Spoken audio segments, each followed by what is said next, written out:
certain pieces of legislation and nominations as well. And so therein lies the issue as we talk about the current debate right now with respect to voting rights. You know, that is something that Leader Schumer is committed to bringing to the floor within the next couple of days. But in order for it to clear this chamber, he feels strongly that the filibuster does need to be revisited and revised so that they can get critical pieces of legislation like this through, considering that they will not get support from Senate Republicans on this one, at least thus far. But, you know, you have folks like Senator Joe Manchin who don't support that nuclear option, you know, who believe that, you know, yes, maybe we can look at rules changes, but maybe not something that extreme. So while some Democrats feel that might be the way to go and they would like to invoke it again, you know, they don't have full party support on that. And so that is why you are seeing, especially this week, a number of constant conversations between Senate Democratic leadership and a small group of Democratic senators and Senator Manchin as well as Senator Sinema to try to see what type of wiggle room they may have with respect to the filibuster. So it is an ongoing debate in this chamber, but one where the late Senator Reid was bold enough to just go ahead and forge forward in invoking that nuclear option to try to get action on some of the items that Democrats wanted on their agenda at that time. So, Nicole, earlier on CBSN AM, I spoke to Joel Payne. He's the former deputy press secretary for Senator Reid. And, of course, we have Joel on all the time to talk about the Democrats and their strategy. He spoke a little about Reid's legacy in the state of Nevada. And I want to play a little bit of that sound. Back in the state of Nevada, as you can imagine, he was the Democratic Party of the state of Nevada. No Democrat in that state gets the thumbs up without Harry Reid. He's responsible for Senator Rosen, the junior senator from the state. He's responsible for helping support Senator Cortez Masto. And he's responsible for building the Democratic machine in that state, which is heavily reliant on the primary union in the state there of casino workers. And obviously a heavily Spanish-speaking population there as well, that he was able, again, to figure out how do you turn out these people? How do you figure out the right things to unlock the key to political support? He was able to do that at home. And I think that that machine will be his legacy. So help us understand what Reid meant to the state of Nevada and what the state meant to him. Yeah, well, to Joel's point, I mean, look, many people are familiar with the so-called Reid machine in the state of Nevada, and you know, he was very instrumental in a number of ways in terms of delivering for his state, whether it was the preservation of public lands, whether it was a whole issue regarding Yucca Mountain and keeping nuclear waste out of the state and that particular area. But with respect to politics, too, look, he was very instrumental in, you know, we know the Nevada caucuses, which are third after Iowa and New Hampshire in the presidential primary cycle. And he was very instrumental in making sure that Nevada had a very prominent place, even so much so right before his death in an interview, he suggested that he even thinks Nevada should be first in the nation with respect to the primary and caucus system, especially as there has been debate about whether states like Iowa and New Hampshire should go first. But the fact that it is high up in that calendar is largely in part due to the advocating of Senator Harry Reid. And look, it's his birthplace, it's where he's from. You know, again, kind of had this very rugged upbringing. So Nevada has always been a part of his heart. Again, that is something that his family spoke about at length at his funeral this past weekend. So, Nicole, what can we expect to hear from Nancy Pelosi and Chuck Schumer? And I wonder if we will also hear from members of the opposition. Senator Reid certainly was the leader of the Senate during what sort of I feel are the beginnings of the fractious nature of our country right now, the divisions that we see that are clearly very, very stark. But, you know, it feels like they started during the Obama administration. But he still had a working relationship with Mitch McConnell and others. I wonder if what we're expected to hear from them, if anything. Yeah, and I think you can see some of the turnout there on your screen. You've got Senator Grassley, Senator Blunt, Senator Thune there, along with a number of Democrats, Klobuchar and Stabenow, Senator Murray and Durbin. And so you will hear definitely from Leader Schumer and Leader Pelosi, and we will see Leader McConnell and Leader McCarthy. Unclear that they will make remarks, but more likely participate in a wreath-laying ceremony for the late senator to show their respects. But with respect to Leader Pelosi and Leader Schumer, you know, both have praised Senator Reid as perhaps one of the greatest Senate majority leaders of their times. And so I think you will hear them kind of reiterate some of those sentiments. You know, Speaker Pelosi told a story at Senator Reid's funeral in Las Vegas Saturday about how he was a man of few words. He didn't like to say too much. And also, you know, she spoke about his humility. You know, she gave this anecdote of at one point wanting to throw him a dinner party, and he just said, you know, save your money, don't do that, you know, feed the poor. So, you know, I think you'll hear some levity as well, because keep in mind, so many of these lawmakers spent so much intimate time with the late majority leader, particularly Leaders Pelosi and Schumer. I mean, you'll remember, as far as Leader Schumer is concerned, you know, Leader Reid was in essence his predecessor. He came up under Leader Reid, and so he has talked about the legacy that Senator Reid has left, and you know, his ability to reach across the aisle. So I think you'll hear a lot of that with respect to the remarks today in terms of, again, being an effective leader, being able to get legislation done, which, you know, in this era, you know, there is still much to be desired, even though certainly there are many attempts made to try to, and are continued attempts still being made to try to get these big pieces of legislation done. Certainly times have changed, but in terms of this ability to be shrewd yet willing enough to be able to cut some of these deals, I think you'll hear a lot of echoes and nods to that, again, as some of these senators, and there you see the vice president and her husband there reflect again on Senator Reid's legacy. You know, we also see the congressional leaders all walked in, including Mitch McConnell. You know, Reid was very critical of the former President Trump and the way the Senate has gone. He felt the Senate had lost its way, if you will, and critical of Mitch McConnell. Can we talk a little bit about the nature of their political relationship? Well, we know that, you know, certainly they had a cordial relationship for the most part, may not have necessarily been the best of friends, but certainly there was a sense of respect between the two leaders. You know, look, Leader McConnell praised Senator Reid as a distinguished colleague, saying that his path to the chamber was a quintessentially American story, and that even though they disagreed, in his words, energetically and often, that they had sharply different views and goals and philosophies on everything. At the same time, they still had that respect for one another. And so I think, again, that is something that you hear a lot of senators, you know, echo today, really kind of getting back to that place where, so, you know, again, you don't have to agree with everybody's policy position, but at the same point, you know, as a former president said, former President Obama, you have to meet people where they are, and he,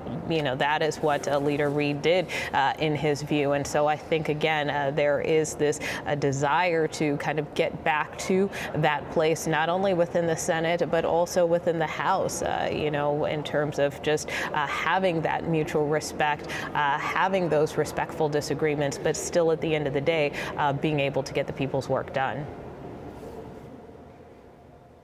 All right, Nicole Killian, thank you so much. The casket bearing the remains of the late Senator Harry Reid are making their way now into the Capitol Rotunda, accompanied by an honor guard. Let's listen.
gentlemen, please remain standing for the invocation delivered by House Chaplain Margaret Brown. Would you pray with me?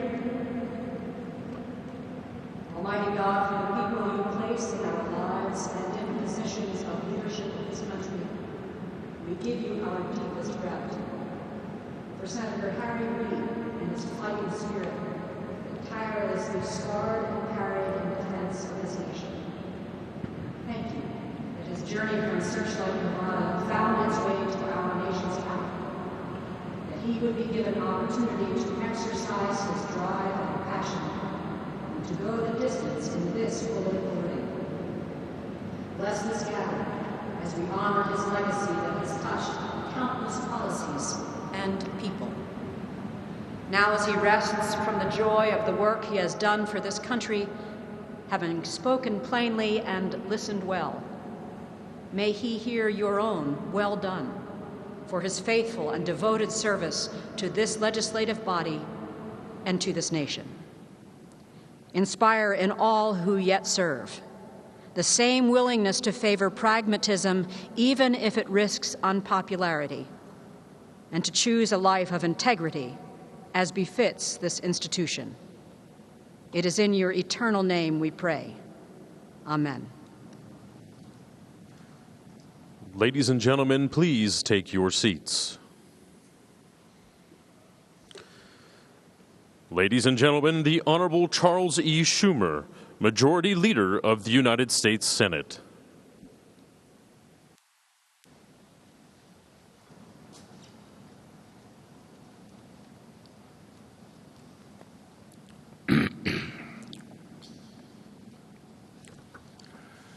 Good morning.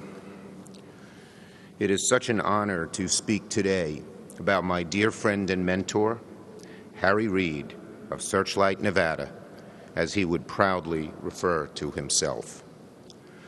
Let me first say to Harry's family, and particularly to Landra, the love of Harry's life for 62 years, who he called his rock.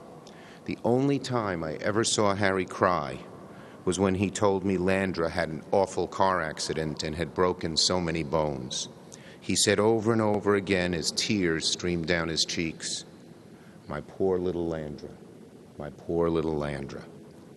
A couple of months ago, as you know, I lost my father, Abe, but I still feel his spirit is with me every single day.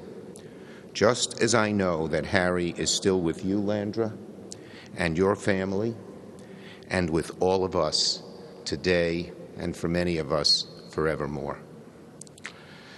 To celebrate the life of Harry Reid under the dome of the Capitol is to partake in an exercise of contradictions. On the one hand, anyone who knew Harry could count on a few things. He rarely said goodbye on the phone, and it almost became a ritual in the first 3 months of any new session that each freshman would call me up and say, "Why is Harry mad at me?" I said, no. I didn't even have to tell, they didn't have to explain why. He doesn't say goodbye, just hung up. He's not mad at you. And certainly Harry would have been deeply embarrassed and probably a little annoyed at our holding not one, but multiple ceremonies in his honor. I can hear him now. You guys organized an entire ceremony in Nevada, invited former and current presidents and senators, and you even had the front man from the Killers sing, and still that wasn't enough for all of you? On the other hand, even though Harry might not want this pomp and circumstance, I know part of him would enjoy it. He was sort of like Sid Caesar when Sid Caesar gave a good line. No more applause, please.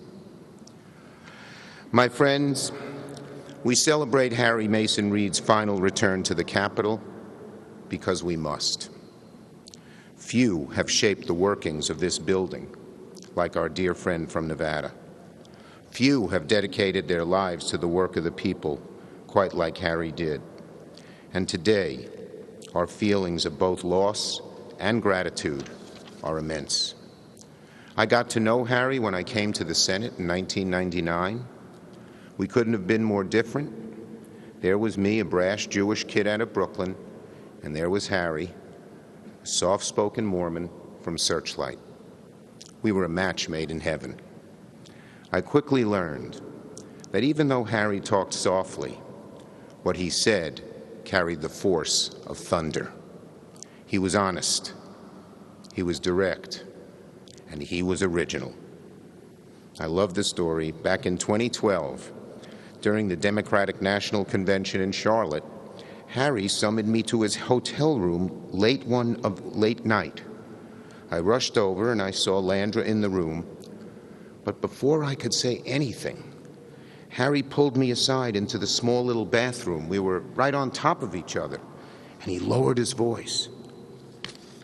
He said, "Chuck, I want to take care of something very important," he said.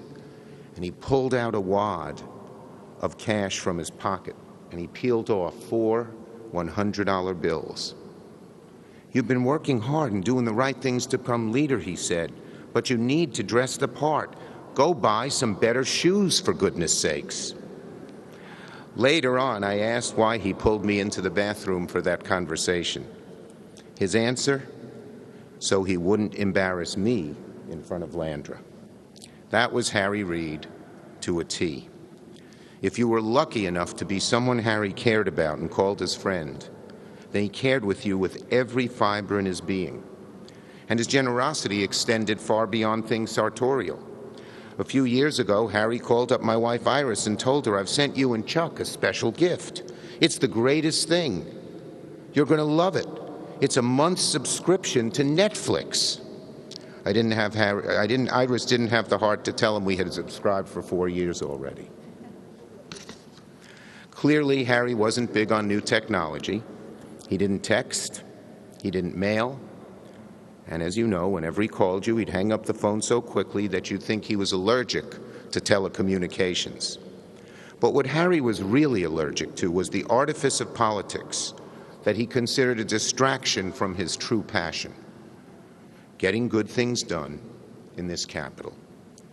Harry never forgot where he came from, nor did he forget the people, his childhood friends and neighbors who, just like Harry early on, struggled to get by, and he kept up with so many of them. We remember hearing all the stories. In Harry's view, the government had a moral obligation to see to it that these people had every opportunity to secure a better life for themselves and their families. Harry was tough as nails, a fighter to his core, but one of the most compassionate individuals you could ever imagine. In short, he was one of the most incredible and generous individuals I've ever met, the sort of person you come across only a handful of times in your life. When you lose someone as special as Harry, they're never gone. They're always with you. For those of us in the Senate Democratic Caucus, I think that was especially true last week as we observed the anniversary of the violent insurrection against our U.S. Capitol. That day, we saw so many acts of selflessness and heroism by our U.S. Capitol Police, who once counted among their esteemed ranks a young Harry, who served as an officer while studying at GW Law School.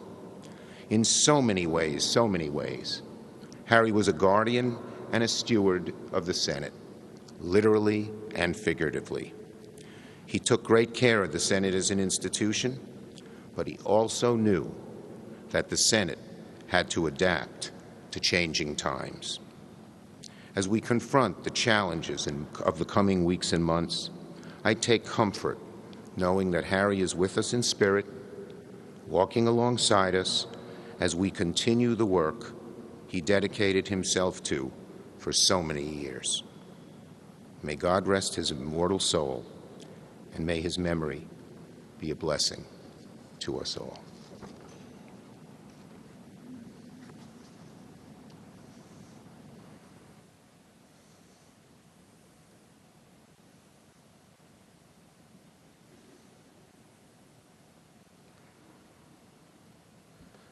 Ladies and gentlemen, the Honorable Nancy Pelosi, Speaker of the United States House of Representatives.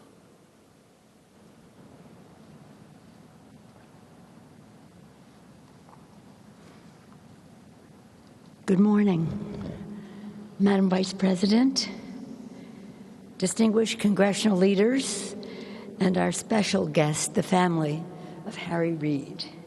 Today, as Speaker of the House, it is my solemn and official honor to welcome back to the United States Capitol a legendary leader of great integrity, a pioneering patriot, and our dear friend, Harry Mason Reid.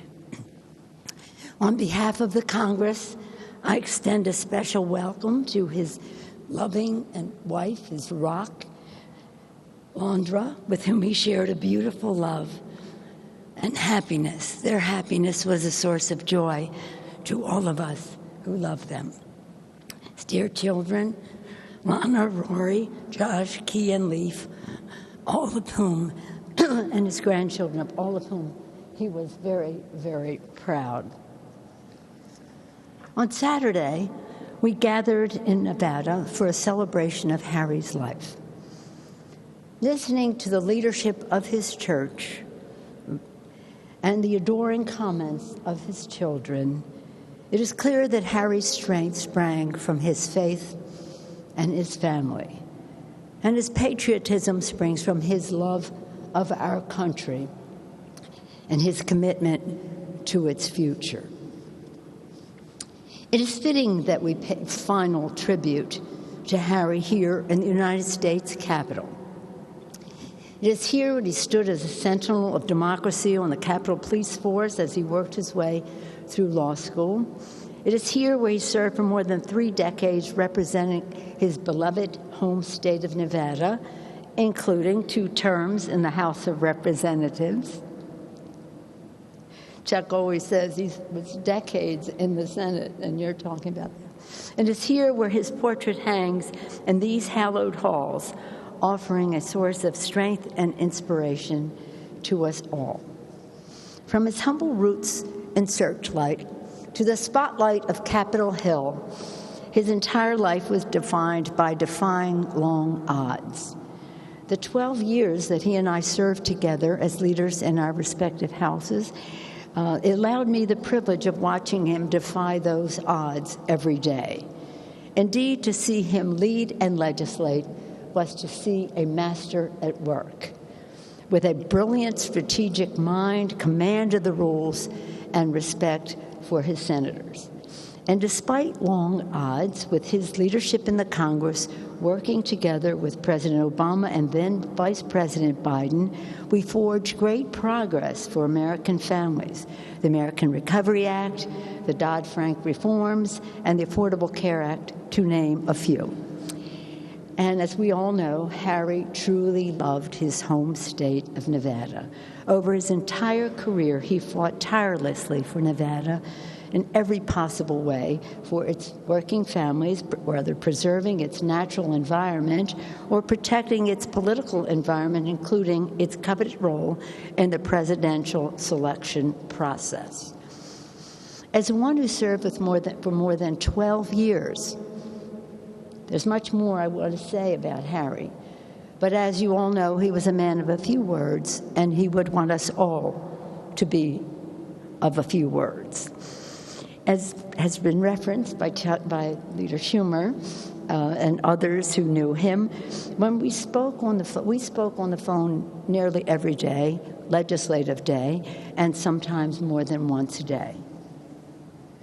So I probably hold the record for being hung up on more than anybody.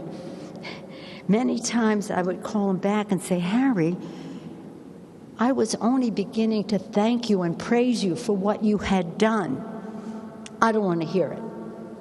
I don't want to hear it. He was so modest. As he came and referenced his retirement, announced his retirement, I said, Harry, we're going to have a big dinner, calling all your friends from around the country and certainly from Nevada, starting with your family, to pay tribute to you. I don't want you to spend the money. Spend it on feeding the poor. I don't want to hear any praise. That's how he was. Needless to say, his humility made him, some would say, unique in the political arena. It also made him truly beloved by so many who work in these halls, whether his colleagues, whether his friends in the House and the Senate, whether maintenance people, Capitol Police, those who uphold the institution of the Congress of the United States. Everyone loved Harry. Chuck talked about gifts. I had at the end of his term, he came over to my office and said, I have something for you I want you to remember me by. I thought it might be a note or a photo or something, right?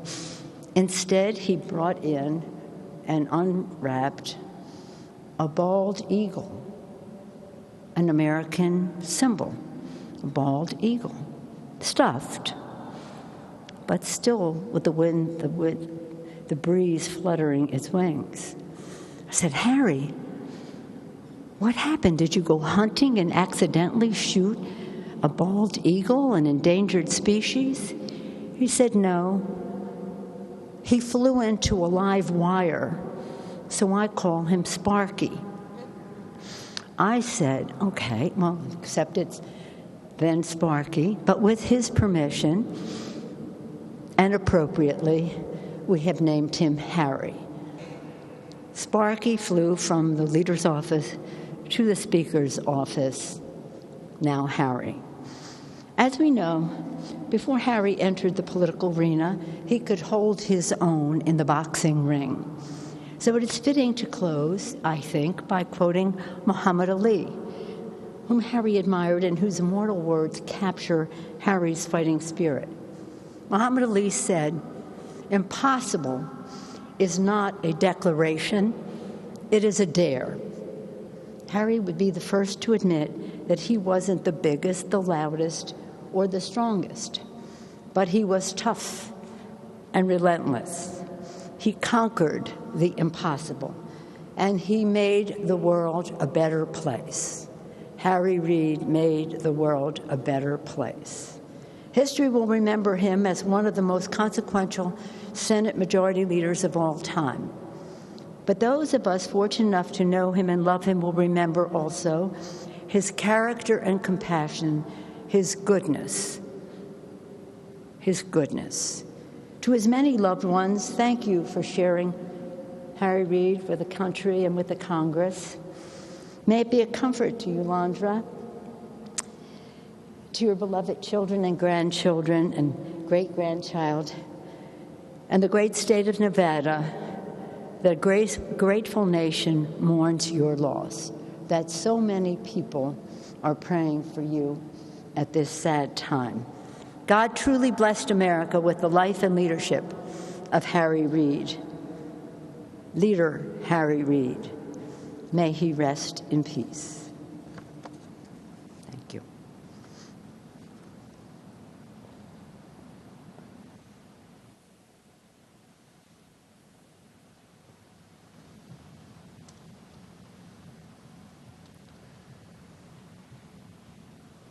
Ladies and gentlemen, the U.S. Army Chorus.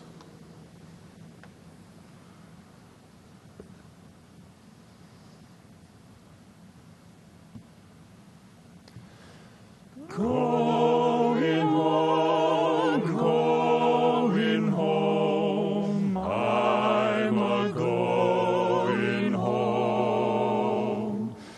Quiet like some still day, I'm just going home. It's not far, just goes by, though I'm open door. Work done, care laid by, going to fear no more. Mother's there expecting me, father's waiting too. Lots of folk gathered there, all the friends I knew, all the friends I knew. Morning star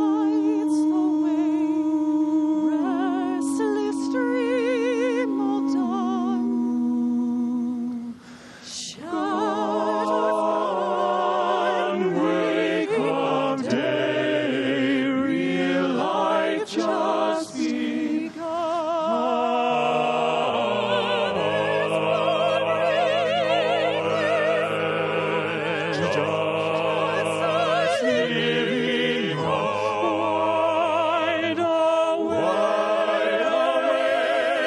with a smile, going on and on,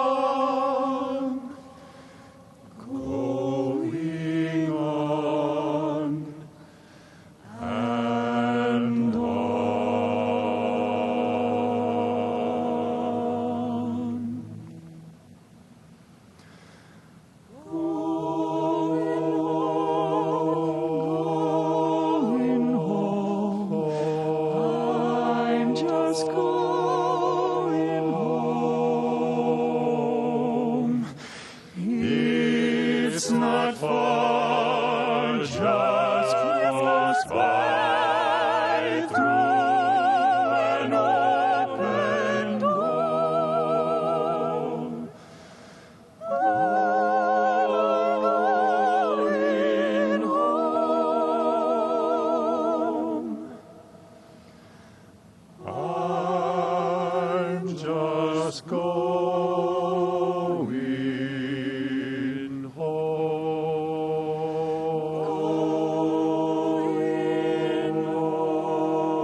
till we meet, till we meet, till we meet, till we meet at Jesus' feet, till we meet, till we meet, till we meet, till we meet, till we meet.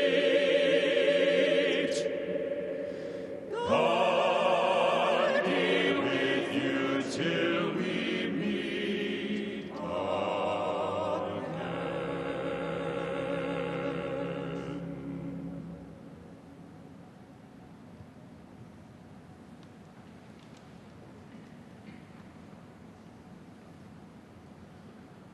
Ladies and gentlemen, please rise for the benediction, delivered by Senate Chaplain Barry C. Black. Let us pray.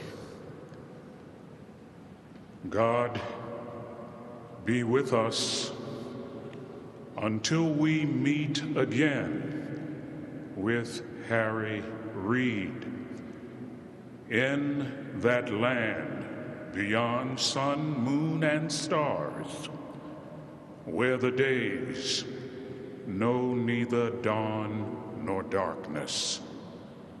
We leave him to your care as we remember that not even death can separate us from your love.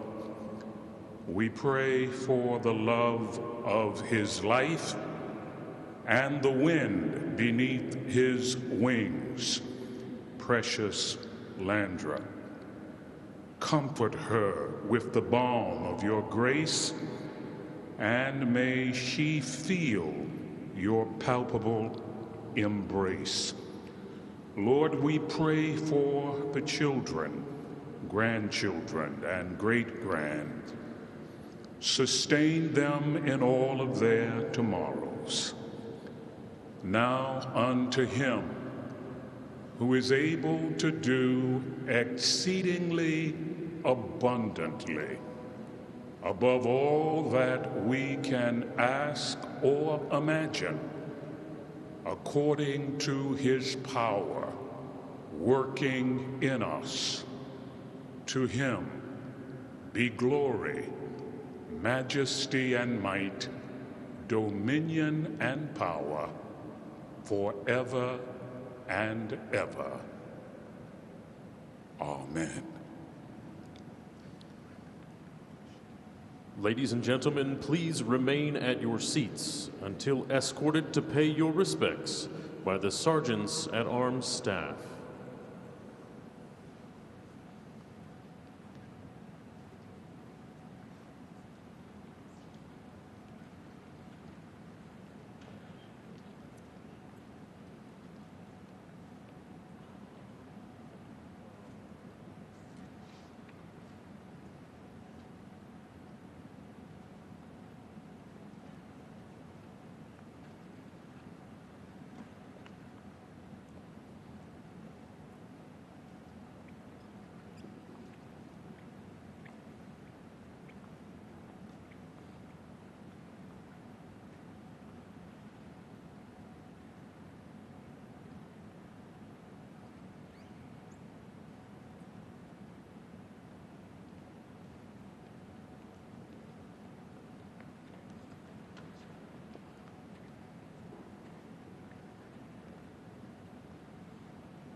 All right, you've been watching the speeches and the memorials for the late Senator Harry Reid. We heard from Chuck Schumer, the current Speaker of the Senate, Majority Leader, I should say, and the House Speaker Nancy Pelosi, who also delivered words memorializing the late Senator Harry Reid. Nicole Killian is still with us to talk about what we just saw.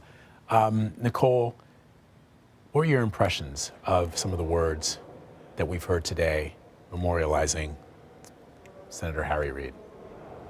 Well, I think in essence, you heard this picture painted of the late Majority Leader Harry Reid as someone who cared about the institution, who got the job done, but at the same time was very compassionate. And you heard, for instance, Leader Schumer talk about the first time that he met Leader Reid when, he described himself as being this brash Jewish kid from Brooklyn. And, then Senator Reid was this soft-spoken Mormon from Searchlight. And he talked about they couldn't have been more different, but yet they were still able to work together. He also gave a very funny story when he was making his bid for to take over as Majority Leader, and he was being encouraged by then Majority Leader Harry Reid, who gave him a couple $100 to buy some new shoes. He was saying, "You're doing a good job, in your bid to become leader, but you might want to dress the part and get some new shoes." So, I think that was a pretty funny moment. And then, of course, you had Speaker Pelosi, too, also talk about how closely she worked with Leader Reid and that they talked almost daily. But he never said goodbye. And that was something interesting, too. That was kind of his trademark in talking to various legislators on the phone. He never wanted to say goodbye and would often hang up on members. And some would take offense to that. And, you heard Speaker Pelosi talk about on occasion she would call him back and say, "Well, look, I just was, wanted to praise you even more." And, Leader Reid said, "I don't want to hear it. I don't want to hear it." So as Speaker Pelosi pointed out, he was a man of few words, but much of his leadership was through action. And so that's really what you heard from both Speaker Pelosi and Leader Schumer. And of course, the very poignant moment, several poignant moments too during this service where you saw the salute from at the very start of the ceremony from a U.S. Capitol Police, a ceremonial unit, because it's important to point out that Leader Reid was actually a Capitol Police officer in the early days before he even became a legislator. And so even just watching that tribute, I think, was noteworthy. And then, of course, you had the wreath layings by congressional leaders, Speaker Pelosi, GOP Leader McCarthy, as well as Leader Schumer and Leader McConnell walking side by side. And then, of course, the wreath laying by the Vice President, who is now, as you see there, paying her respects. And so at this juncture, we do expect that there will be a viewing period after this opportunity for members to pay their respects. And we should pause, too, as we watch the Vice President reflect on this moment. All right, Nicole, thank you very much.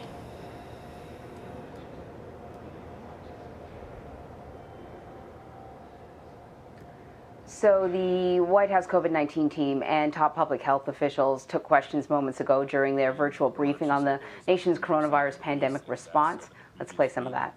Does the CDC expect that those cases are Delta related, since deaths tend to lag cases and hospitalizations, or could it be Omicron, and just because there's a huge number of cases, there's going to be a larger portion of deaths? Thanks. Dr. Walensky. Yeah, that's a really important question. I believe right now that those deaths are still the lagging deaths from Omicron.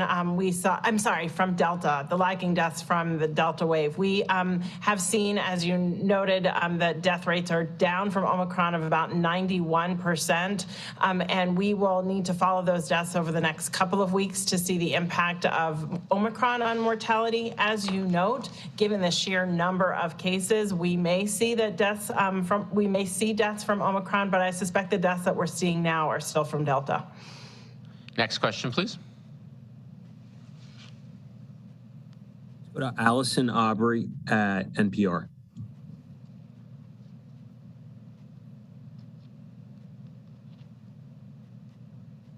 Allison? Sorry about that. That was my mute button. Thanks for taking my question. I know there's a lot of focus on the quality of masks right now. My daughter's elementary school is handing out N95s. Does the U.S. have enough N95 respirators to go around if everyone were to start wearing these high quality masks, or would this put stress on or shortages needed for N95